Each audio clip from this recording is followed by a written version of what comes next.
सतत भीती वाटत असते ना तुला? हो, मला माहिती आहे त्यातच गुंतलेला असतोस तू. आता ह्यातून मार्ग कसा काढायचा ते सांगतो. पण शांतपणे आणि लक्षपूर्वक ऐक. अरे ही भीतीच तुझ्या संपूर्ण त्रासाला कारणीभूत ठरतीये बघ. कारण तू कुठलंही काम करायला घेतलंस, की सर्वात आधी ते होईल ना?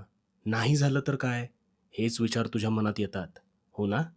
आणि म्हणून तू ते काम करायचं अथवा एखादी झेप घ्यायची टाळतोस. बरोबर ना? अरे ही भीती थोडीच म्हणजे संयम म्हणून असावी आणि त्याहून अधिक झाली, की हीच भीती ताणपूर्व स्थितीत बदलते आणि मग तुझ्या मनाचा कब्जा करते आणि मग तुला वाटतं, की नको, नको काहीतरी नवं करायला. जे आहे तेच करू. इथेच, इथेच तू चुकतोस. अरे जी माणसं मोठी झाली, ती का झाली? याचा कधी विचार केलायस का? त्यांचं कर्म हा त्यातला एक भाग. पण सगळ्यात महत्त्वाचं म्हणजे त्यांनी ह्याच भीतीवर आरूढ होऊन प्राप्त केलेला तो विजय. तुला काय वाटतं?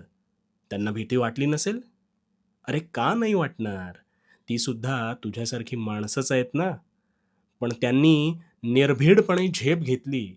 इथेच त्यांचे अर्धे कार्य पार पडले. आणि कोणत्याही विजयी माणसाची गाथा ही त्यानंतर आलेल्या अपयशावर आरूढ होऊनच तयार झाली. मी कधीच तुमच्यात भेदभाव करत नाही. पण तुझ्या मनाला लागलेली भीतीची जळमट ह्यामुळेच तुझी प्रगती होत नाही. ही भीती मुळात सत्यात वासच करत नाही बघ. पण हा सर्व तुझ्या मनीचा डाव आहे.